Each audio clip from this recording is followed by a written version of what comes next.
live from our basement. Chat roulette. Actually, you're chat roulette. Have you seen that? There's a YouTube video of a guy who does Miley Cyrus's wrecking ball on chat roulette. Yeah.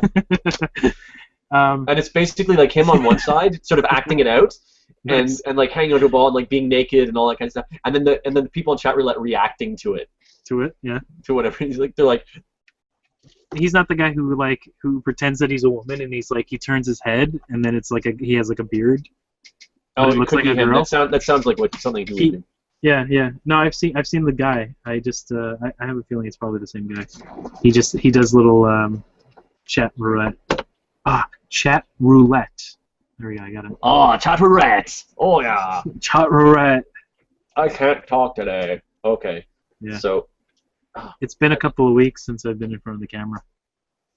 Or spoken to a human. To another human being. Okay, so Canadian shitports.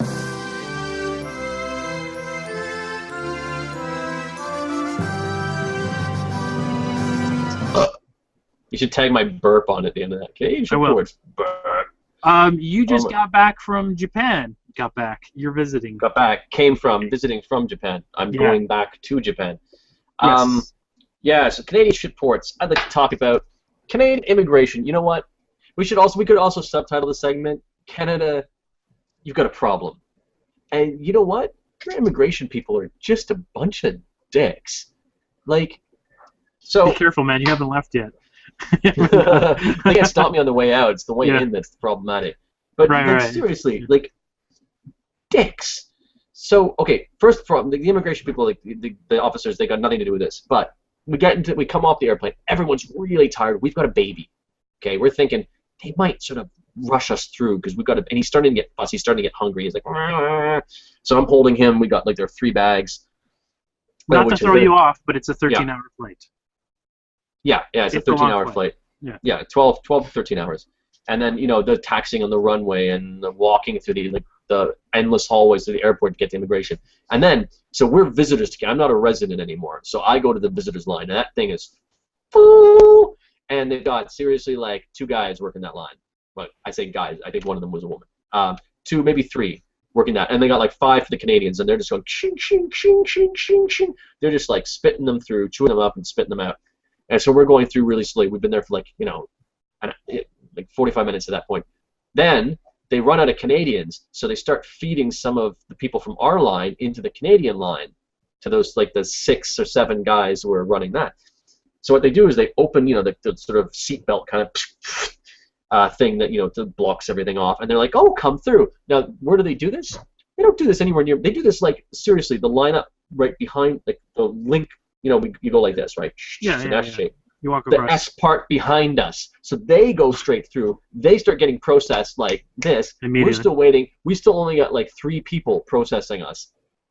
Why didn't they just let the people that have been waiting the longest simply go down that way? That's ridiculous. Given that they have someone standing at the front who's like, okay, you stand here, we stand here. Oh, go over there. The person who's doing the crew one is now free. You can go there. Like, why couldn't that woman just send people down there, and there's another person there, just talk to that person and send them from, so at least people are feeding from the same line, but what you're doing is you're putting people ahead of people who have like, who are already there, and like we already got in line, and maybe those people were behind us because they decided to take a piss before they went through, and we didn't because we wanted to get through so that my wife could get to the bathroom with the thing where she could actually breastfeed because the baby was getting fussy, and it's like you could see the baby was getting fussy, and nobody said to us, "Oh, please come through here," and blah blah blah blah blah. So look, I'm not saying people with infants always need to be treated specially, but it was sort of like there were other people there who were tired and old.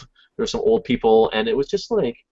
That's really weird. It's just a question. It's just a question of basic fairness, right? And when people are on a it sounds petty, but when you're coming off a 13-hour flight, things like that really matter.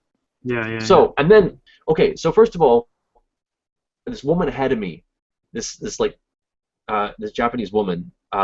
So she's standing. She goes up. She finally gets up to the immigration guy, and I can overhear this conversation because I'm like the next in line. And he says to her, "So what are you doing in Canada?" She says, "Sightseeing." He's like, "Oh, where are you sightseeing?" She says, "Ontario."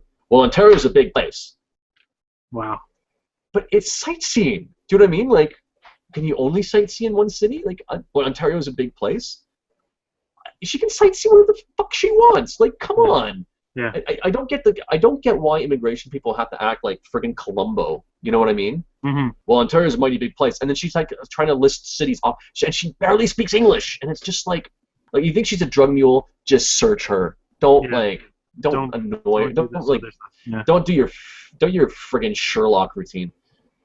Anyway, so no, we get through, and we're going down to the baggage area. Actually, the bag's already there because we took so goddamn long at immigration. That's the longest I think I've stood at Canadian immigration in a long time.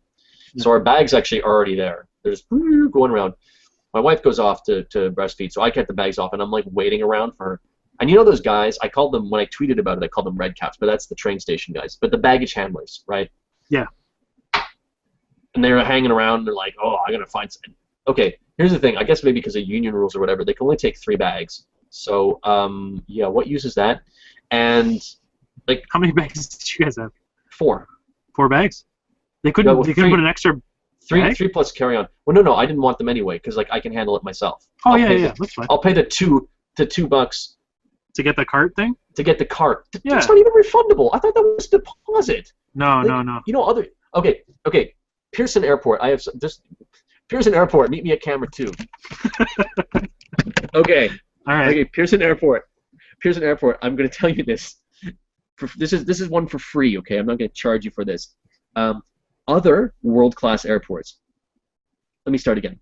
World-class airports, unlike yourselves, they give you the carts for free. Okay? So I get maybe people steal some. So do the $2 deposit. But come on, if I leave it in the parking lot, fine, keep my $2. Those guys are assholes. But if I take it back to the friggin' rack and I put it back on, I want my $2 back. Come on, have some class. Come on, Pearson. That was a really good rant. Back to camera 1. They used to do it. They used to give you the $2 back. Oh, yeah, they and used it to stopped. Yeah, because they're not be dicks. Yeah. They used to not be dicks. That's that's capitalism, buddy.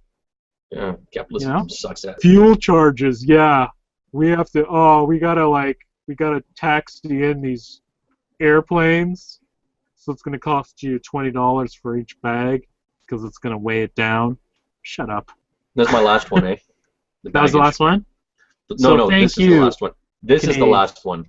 Oh, sorry. No, this is the last one. There's one more. Okay. So, on flights, every time I've flown on Air Canada for the last 8 years that I've been flying 10 years, but almost 10 years. It is a lot of air miles. Interesting side note, not enough to actually get anything. Right. Still, I got like 80,000 air miles, and I'm like, oh, maybe I can do my round trip. Oh, well, you can fly direct to Toronto. On the way back, we're going to put you through Detroit on a United flight. Oh, wow. So, to which I said, no, don't even bother. Yeah, exactly. Yeah, no, and yes, without your infant son and wife. So yeah, didn't do that.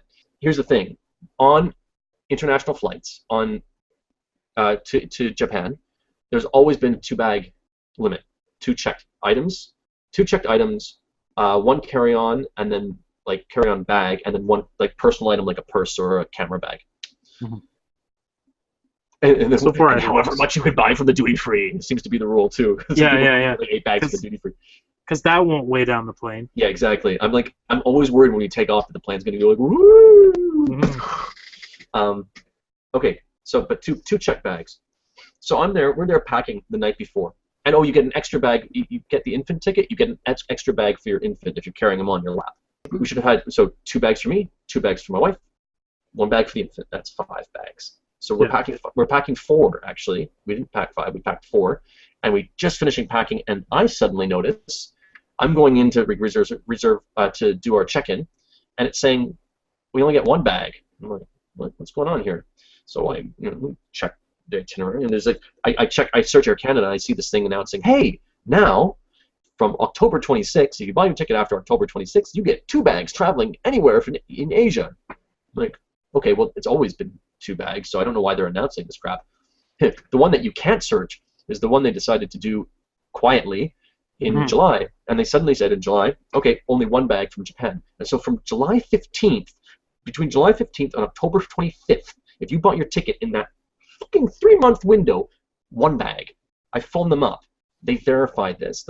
And I said, look, it's like, you bounced me up to a supervisor because this is kind of like, seriously, this is kind of bullshit. Because I bought my ticket early, I get screwed. Because someone who bought their ticket like the week before, they get 2 bags. 2 bags, and it's the same flight, right? And I said, well, what can I do about this? She said, well, after the flight, you could phone Air Canada customer service and complain. Yeah, after the flight. I said, yeah. I just to pay up front. And we actually packed in advance this time. And I'm going to have to tell my wife to repack all these bags. Well, I'm going to repack all these bags with my wife. She's going to freak out. We thought we were actually going to get to sleep tonight for once before a flight. We weren't going to be up. I wasn't going to be up till 4 in the morning. Yeah, guess what I was doing the night before the flight? Fuck you, Air Canada. Brilliant. So, you'd think when you book, especially like when it's like a long-standing policy, that they give you a flashing red light, only one bag, only one. Did they do that to you? No, I didn't book because I booked through a friend of mine who works at Flight Center. And so she gave us a heads up. She gives us everything beforehand. Like that's you hope that your their travel agent. Travel agent, thank you. We hope that they're going to tell you all this stuff. In 2004, I booked my own flight via Air Italia to England, and then it was delayed, and so I had to fly to Amsterdam, and then to Milan, and then to Greece, to Athens. So I had 4 planes that I had to go on because I booked it myself, and they did the exact same thing to me too, with the I knew that I only had 1 bag, but they said you could only bring 20 kilos. 20 kilos or 20 pounds, one of the two. And kilos I was 10 over. Is it kilos? Right. It's probably kilos. I was 10 over, and then lady's like, how could you have not known? It's right here. And she showed me a code, and it was a 6-digit code with like a bunch of numbers and letters, and the last 2 were 20. And she goes, this is the indication. And I'm like, are you joking? Like, how am I supposed to know that 20 is the limitation of my bags? It was a 6-digit, thing, and I'm like, I was freaking out. So I had to pay $120 Canadian to carry for 10 extra kilos. And it was just like this. I left my bag. I left my bag in one of the locker areas there, so I could go meet my friend. I had a 7-hour layover there. So I went to Piccadilly Circus. I visited downtown London, and I got back plenty of time. And this lady, and they were so behind that we were not only, they delayed us like maybe 45 minutes because of the incompetence of Air Italia, the shittiest airline that I've ever flown. They just couldn't get their shit together, and then on top of that, she goes, you have to go over there and pay for it and then come back again. And I'm like, I'm going to be late for my flight, but it turned out that, they delayed everybody, and that's why we had to fly to Amsterdam, and that's why I had to fly to thing. So it was just one shit thing after another, and it was the worst flight I ever had. It would have taken me longer. It would have taken me shorter time if I'd flown the other way around the world to get to Athens. I mean, buses are kind of gross, but they stop a lot, and you can get out and buy shit. Yeah, you can stretch your legs too. You can it's like it's shitty diner food, but you get to choose what shitty diner food you want. You're not like, here, would you like this? Here's the vegetarian. You do get to choose on the plane. You're not even vegetarian. No, that's true. That's true. Sorry. Yeah, I was thinking as a meat eater, you can get the chicken, or you can get the red chicken. Here's the chicken. Here's the bloody chicken. So would you like the chicken or the salmonella?